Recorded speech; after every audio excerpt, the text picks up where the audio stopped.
Hello student, today we are going to discuss a next section from the Hindu Succession Act 1956. आज आपण Hindu succession act 1956 या आपल्या चॅप्टरमधलं section 6 हा in ब्रीफमध्ये बघणार आहोत. Section 6 of Hindu succession act states that devolution of interest in co-personary property. इथे को पर्सनरी property ही एक कन्सेप्ट आपल्याला आलेली आहे. को पर्सनरी प्रॉपर्टी म्हणजे जी काही हिंदू जॉईंट फॅमिलीची प्रॉपर्टी असते त्यामधले ज्या व्यक्तींना बाय बर्थ राईट प्राप्त झालेला असतो त्या प्रॉपर्टीजना को पर्सनरी प्रॉपर्टी असं म्हणतात. म्हणजे जी काही हिंदू फॅमिलीची प्रॉपर्टी असते त्या फॅमिलीमध्ये जन्माला येणाऱ्या प्रत्येक व्यक्तीला ती व्यक्ती जन्माला आले दिवसापासून किंवा ते ज्या वेळेला आईच्या गर्भात ते बाळ निर्माण झाल्यापासून त्या व्यक्तीला त्या प्रॉपर्टीमध्ये राईट निर्माण होतो. अशा प्रॉपर्टीला को पर्सनरी प्रॉपर्टी असं म्हणतात. तर आपण इथे इंटेस्टेड सक्सेशन हा चॅप्टर बघतोय. म्हणजे ज्या प्रॉपर्टीबद्दल कोणतंही रिटर्न फॉर्ममध्ये मृत्यूपत्र इच्छापत्र तयार झालेलं नाही किंवा एखाद्या व्यक्तीनं आपल्या पश्चात प्रॉपर्टीचं डिस्ट्रीब्युशन किंवा डिव्हॉल्युशन कसं व्हायचं याबद्दल काहीही तजवीज करून ठेवलेली नाही अशी जी प्रॉपर्टी आहे त्या प्रॉपर्टीचं डिव्हॉल्युशन कसं केलं जातं त्याबद्दलचं आपण चॅप्टर डिस्कस करतोय. त्यातलाच हा सेक्शन 6 आहे, डिव्हॉल्युशन ऑफ इंटरेस्ट इन को पर्सनरी प्रॉपर्टी. म्हणजे एखाद्या व्यक्तीचा को पर्सनरी प्रॉपर्टीमध्ये जो इंटरेस्ट आहे त्याचं डिव्हॉल्युशन कसं केलं जातं किंवा ते कसे डिव्हॉल्व केली जाते प्रॉपर्टी त्याबद्दल आपण ह्या सेक्शनमध्ये पाहणार आहोत. The section 6 states that on and from the commencement of the Hindu succession amendment act 2005 in a joint Hindu family governed by the Mitakshara law, the daughter of a co-partner shall. म्हणजे इथं आता मिताक्षरा लॉ ही concept आली. आपल्याकडे हिंदू लॉचे दोन lodge किंवा दोन part पडतात. त्यामध्ये Mitakshara law and Dayabhaga law. Dayabhaga law is the trend of Hindu law which is applicable only in the state of Paschim Bengal. म्हणजे पश्चिम बंगाल या स्टेटमध्ये जो हिंदू लॉ फॉलो केला जातो तो थोड्या प्रमाणात इतर ज्या आपल्या देशातल्या राज्यांमध्ये हिंदू लॉ वापरला जातो त्यापेक्षा थोड्या प्रमाणात वेगळा आहे. म्हणून त्याचं नामकरण दायभागा लॉ असं केलेलं आहे. आणि इथे इतर पश्चिम बंगाल व्यतिरिक्त इतर स्टेटमध्ये जो हिंदू लॉ ॲप्लिकेबल आहे त्याला मिताक्षरा लॉ असं म्हणतात. म्हणजे सेक्शन हिंदू सक्सेशन ॲक्ट मध्ये 2005मध्ये जी अमेंडमेंट झाली त्या अमेंडमेंट नंतर डॉटर ऑफ को पार्सनरची काय स्टेटस आहे त्याबद्दलचा हा सेक्शन आपण बघतोय. The daughter of a coparcener shall by birth become a coparcener in her own right in the same manner as the son. Before commencement of Hindu Succession Amendment Act 2005, the daughter taken birth in Hindu family is not a co-partner.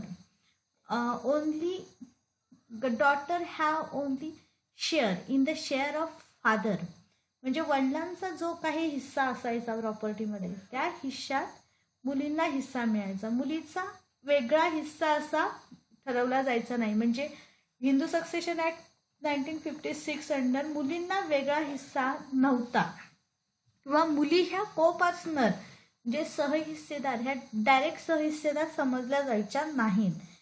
But after commencement of Hindu succession amendment act 2005 a daughter by birth become a co partner in her own right in same manner as a son. म्हणजे मुलींना इतकाच share Hindu joint family प्रॉपर्टीमध्ये मिळायला लागला.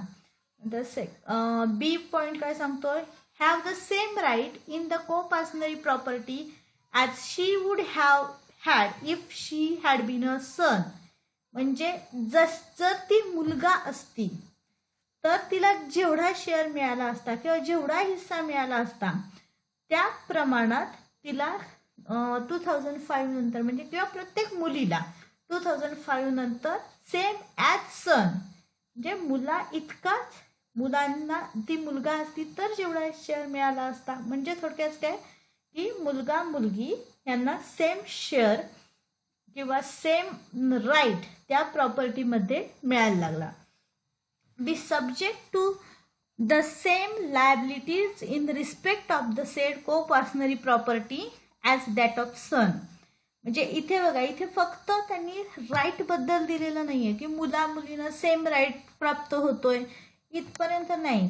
Be subject to the same liabilities म्हणजे ज्या काही properties आहेत त्या प्रॉपर्टीजचं मेंटेनन्स करणं किंवा त्या सांभाळणं, त्याचे काही जे ड्यूज असतील, सरकारी कर असतील, त्याबद्दलच्या ज्या लायबिलिटीज आहेत, ज्या जबाबदाऱ्या आहेत, त्या सुद्धा मुला मुलीच्या सेम समजल्या जाऊ लागल्या. म्हणजे इथे बघा फक्त राईट बद्दल आपण बोलत नाही आहोत, तर इथे प्रत्येक वेळेला ज्या वेळेला आपण राईट बद्दल बोलतो त्यावेळेला तिथे लायबिलिटीज ह्या कसं म्हणतात ना, म्हणजे राईट आणि लायबिलिटीज ह्या एकाच नाण्याच्या दोन बाजू आहेत असं जे म्हटलं जातं ते त्याबद्दलचं हे एक उदाहरण आहे की फक्त मुलींना समान हक्क प्राप्त झाला असं नाहीये. 2005च्या अमेंडमेंट ॲक्टनं जसे मुलींना हक्क प्राप्त झालं तसंच त्या कोपर्सनरी प्रॉपर्टीबद्दल ज्या काही लायबिलिटीज आहेत त्या मुलींना आणि मुलांना समान आहेत.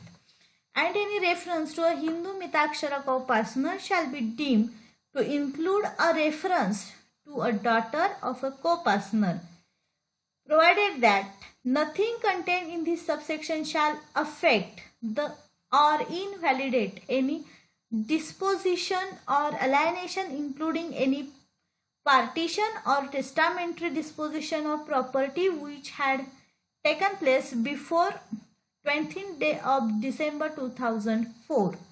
म्हणजे बघा इथे कसं दिलंय आता की 2005च्या अमेंडमेंटनं मुलींना समान हक्क, अधिकार आणि जबाबदाऱ्या मुलींवर आलेल्या आहेत as a coparcener in Hindu coparcenary property. But provided that म्हणजे ह्या सेक्शनमध्ये असं काही नाही आहे की ज्यामुळं 20 डिसेंबर 2004 पूर्वी जे काही पार्टिशन झालेलं आहे किंवा टेस्टामेंटरी डिस्पोजिशन झालेलं आहे त्यांना अफेक्ट करेल. म्हणजे ही जी काही 2005ची अमेंडमेंट आहे ती अमेंडमेंट होण्यापूर्वी एखादं जर पार्टिशन झालेलं असेल म्हणजे एका फॅमिलीमध्ये 4 मुलगे आहेत आणि त्यांच्यामध्ये पार्टिशन झालेलं आहे तर ते पार्टिशन ह्या अमेंडमेंटमुळे इनव्हॅलिडेट म्हणजे इनव्हॅलिड ठरवू शकत नाही. किंवा टेस्टामेंटरी डिस्पोजिशन जे झालेलं असेल किंवा एखाद्यानं विल केलेलं असेल, इच्छापत्र केलेलं असेल, मृत्यूपत्र केलेलं असेल तर ते मृत्यूपत्र इनव्हॅलिड ठरवता येणार नाही. Section 2 of subsection 2 of section 6 states that any property to which a female Hindu becomes entitled by virtue of subsection 1 shall be held by her with the incidents of co-personary ownership and shall be regarded. म्हणजे इथे काय दिलंय त्यांनी की एखाद्या मुलीला किंवा एखादे को-पार्सनर जी काही डॉटर आहे तिला एखादं राईट ह्या कोपर्सनरी प्रॉपर्टीमध्ये ओनरशिप म्हणून मिळालेला असेल तर काय येतंय तिथे सबसेक्शन 2 काय सांगतोय की notwithstanding anything contained in this act or any other law for the time being in force as property capable of being disposed by her by testamentary disposition. म्हणजे इथे ह्या सबसेक्शन 1ने तिला जो काही कोपार्सनरी राईट मिळालेला आहे त्या right under एखादी प्रॉपर्टी जर तिला ॲज अ कोपार्सनरी ओनरशिपनं मिळत असेल तर ती प्रॉपर्टी त्या डॉटरला टेस्टामेंटरी डिस्पोजिशनने डिस्पोज ऑफ करता येऊ शकते. म्हणजे जेव्हा तिला तिचा शेअर मिळेल तेव्हा ती प्रॉपर्टी ती डिस्पोज ऑफ करण्याचा राईट तिला प्राप्त होतो. Subsection 3 states that where a Hindu dies after the commencement of Hindu Succession Amendment Act 2005, his interest in the property of a joint Hindu family governed by the Mitakshara law shall devolve by testamentary or intestate succession as the case may be under this act and not by the survivorship, and the co-partnership property shall be deemed to have been divided as if a partition had taken place. म्हणजे हे wording काय सांगतं की जेव्हा एखादा हिंदू जेव्हा हा act Hindu succession act amendment act 2005 अंमलात आल्यानंतर जर मृत्यू झालेला असेल त्या व्यक्तीचा तर त्याची जी काही प्रॉपर्टी आहे ती प्रॉपर्टी त्याचे जे काही कोपार्सनरी प्रॉपर्टी आहे ती जी प्रॉपर्टी आहे ती सर्वायवरशिप म्हणजे जो जिवंत राहिलेले आहेत कोपार्सनर त्यांच्यामध्ये डिस्ट्रीब्यूट होईल असं कन्सिडर केलं जात नाही. तर ती प्रॉपर्टी त्यांच्यामध्ये पार्टिशन होत आहे असं कन्सिडर करून त्या प्रॉपर्टीचं हे डिव्होल्युशन केलं जातं किंवा डिस्ट्रीब्युशन केलं जातं. म्हणजे एक कन्सिडर करा की एखादी व्यक्ती आहे की जी मृत्यू पावलेली आहे तर त्या मृत्यू पावलेल्या कोपार्सनरचा सुद्धा तिथे शेअर काउंट केला जातो आणि मग तो शेअर त्याचे जे काही इतर वारसदार असतील त्यांच्यामध्ये डिस्ट्रीब्यूट केला जातो. म्हणजे पहिल्यांदा जेव्हा शेअर फिक्स केले जातात हिस्से ठरवले जातात कोपार्सनरी प्रॉपर्टीमध्ये तेव्हा जी मयत झालेली व्यक्ती आहे त्या व्यक्तीचा सुद्धा शेअर काउंट केला जातो आणि मग नंतर तो जो शेअर आहे तो इतर जिवंत असलेल्या कोपार्सनरमध्ये पुन्हा डिस्ट्रीब्यूट करण्यात येतो. त्याच्यात आता क्लॉजेस काय दिलेले आहेत बघा ह्या सबसेक्शन 3चे. The daughter is allotted the same share as is allotted to a son. म्हणजे जी काही डॉटर आहे डॉटर कोपार्सनर आहे तिला असा जे सनला जेवढा शेअर दिला जाणार आहे तेवढा शेअर त्या डॉटरला सुद्धा दिला जाणार आहे. Clause B the share of a predeceased son or a predeceased daughter as they would have got had they been alive at the time of partition shall be allotted to the surviving child of such predeceased son or such predeceased daughter. म्हणजे एखादी व्यक्तीच्या coparcenary प्रॉपर्टीचं partition केलं जातं त्यावेळेला त्या व्यक्तीचं जर एखादी प्रीडिसीज सन किंवा प्रीडिसीज डॉटर म्हणजे एखाद्या व्यक्तीची मुलगा किंवा मुलगी त्या व्यक्तीच्या पूर्वी मयत झालेली असतील तर त्यांचा सुद्धा शेअर हा वेगळा कन्सिडर केला जातो आणि तो जो काही शेअर हिस्सा येईल तो त्या प्रीडिसीज सन किंवा प्रीडिसीज डॉटरचे जे काही सर्वायव्हिंग चाइल्ड म्हणजे जी काही त्यांची मुलं जिवंत असतील त्यांच्यामध्ये त्यांच्या नावे अलॉट केला जातो किंवा त्यांच्या नावे तो बाजूला काढला जातो. Subclause C the share of a predeceased child of a predeceased son or of a predeceased daughter as such child would have got had he or she been alive at the time of partition shall be allotted to the predeceased child of a predeceased son or predeceased daughter as the case may be. म्हणजे आता बघा की एक ह्या व्यक्तीचं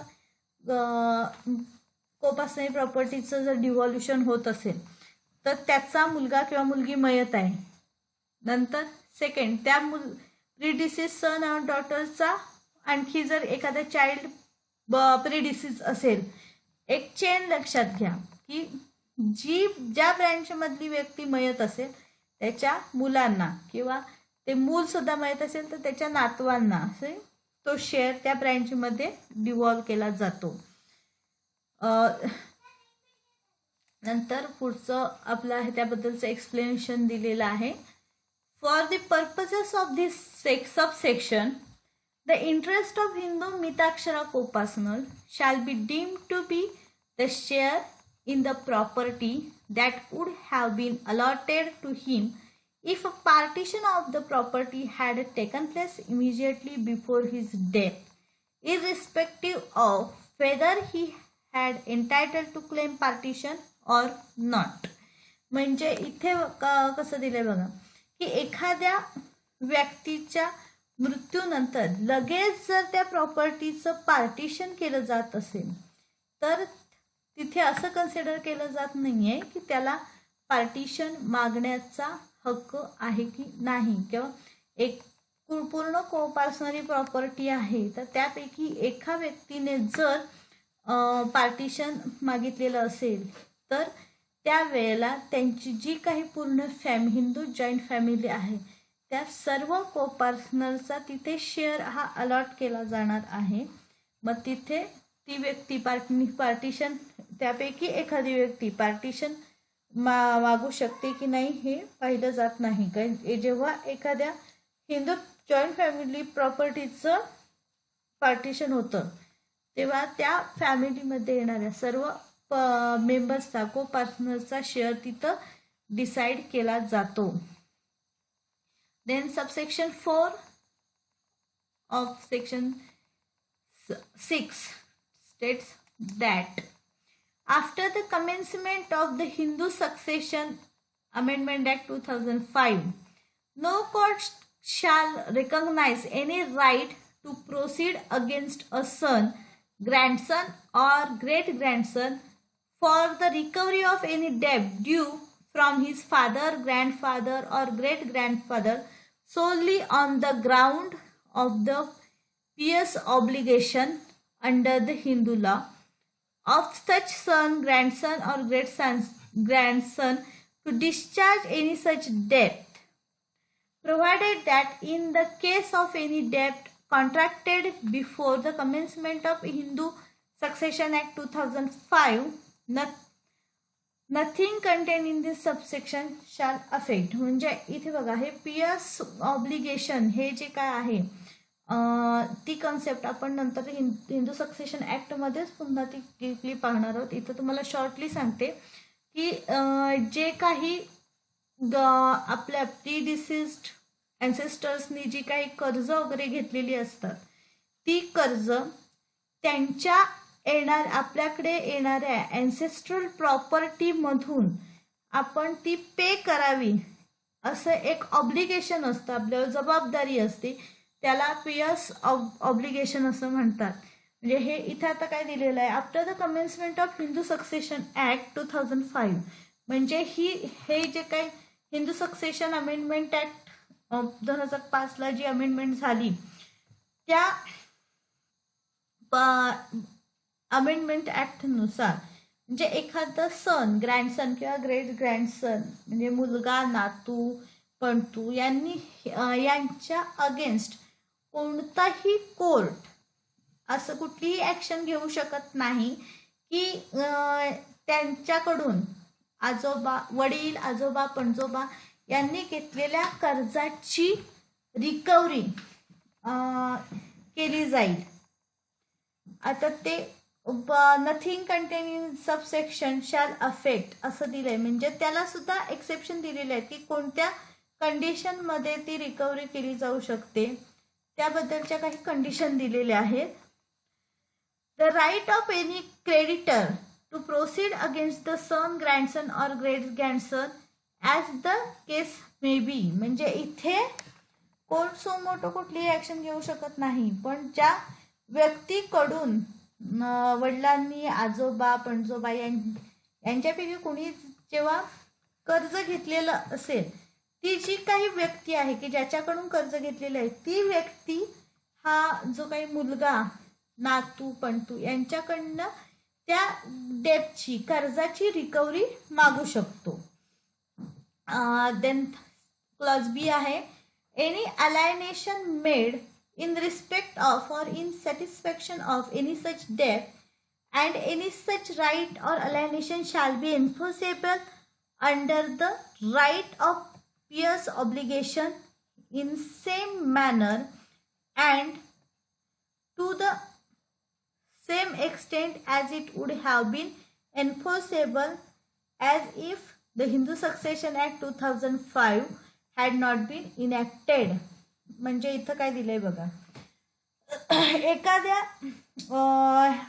एखादं कर्ज असेल, वडिलांनी, आजोबांनी किंवा पणजोबांनी घेतलेलं, आणि ते कर्ज भागवण्यासाठी जर एखादा मुलगा, नातू किंवा पणतू एखादा प्रॉपर्टी अलाइनेट करत असेल किंवा एखादी प्रॉपर्टी मधील राईट त्या कर्जदार जी व्यक्ती आहे की जिच्याकडनं कर्ज घेतलंय अशा व्यक्तीला देत असेल, अलाइनेट करणे म्हणजे थोडक्यात त्याला ते राईट देऊन टाकणं, म्हणजे थोडक्यात विकत दिल्यानंतर राईट जसे पास होतात तसं कर्ज परतफेड करण्यासाठी एखादी प्रॉपर्टी त्या कर्जाच्या अमाऊंटच्या बदल्यात दिली तर ते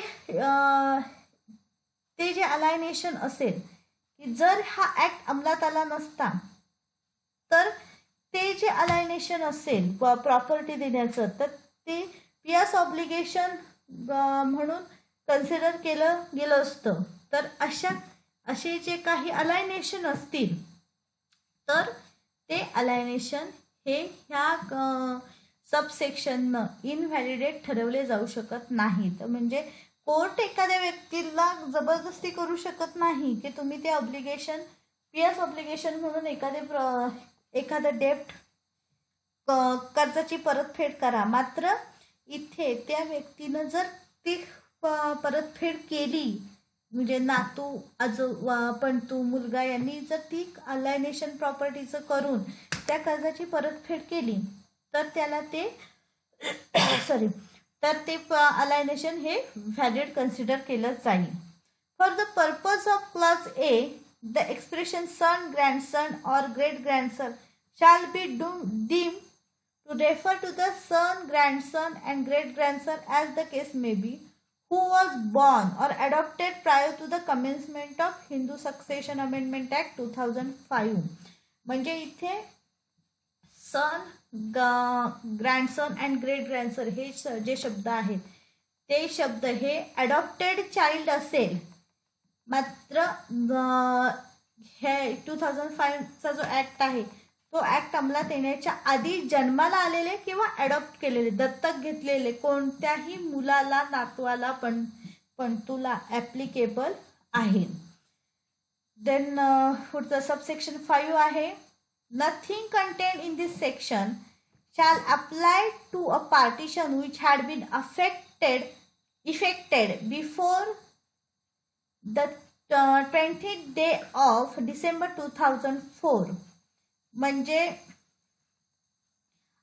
इथे जर पार्टिशन डीड जर एक्झिक्यूट केलेलं असेल, रजिस्टर्ड केलेलं असेल, रजिस्ट्रेशन ऍक्ट 2008 किंवा एखादी कोर्टाची पार्टिशन डिक्री झालेली असेल तर ते पार्टिशन 20 डिसेंबर 2004 पूर्वी जर इफेक्ट दिलेला असेल त्या पार्टिशनला तर ह्या सेक्शन जो आहे section 6 of Hindu succession act यामधल्या कुठल्याही तरतुदी त्या पार्टिशनला इफेक्ट करणार नाहीत. म्हणजे ते जे पार्टिशन 20 डिसेंबर 2004 पूर्वी झालेलं असेल ते पार्टिशन हे कायम समजलं जाणार आहे. हे हिंदू सक्सेशन ऍक्टमध्ये 2005ला जी काही अमेंडमेंट घडून डॉटर्सना को पार्सनर कन्सिडर केलेला आहे किंवा को पार्सनरी राईट हा मुलींना प्राप्त झालेला आहे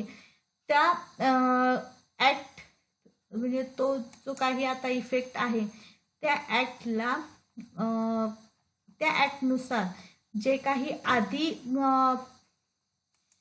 कोपार्सनरी राईट प्राप्त व्हायच्या आधी जे काही पार्टिशन वगैरे झालेले असतील किंवा एखादं अलायनेशन झालेलं असेल, प्रॉपर्टी डिव्हॉल्युशन किंवा झालेली असेल, तर त्या ट्रान्झॅक्शनना ह्या 2005 ॲक्टने कुठलंही धक्का पोचू शकत नाही. ते ज्या घडामोडी घडून गेलेल्या आहेत त्या जशाच्या तशाच कायमस्वरूपी व्हॅलिड राहणार आहेत.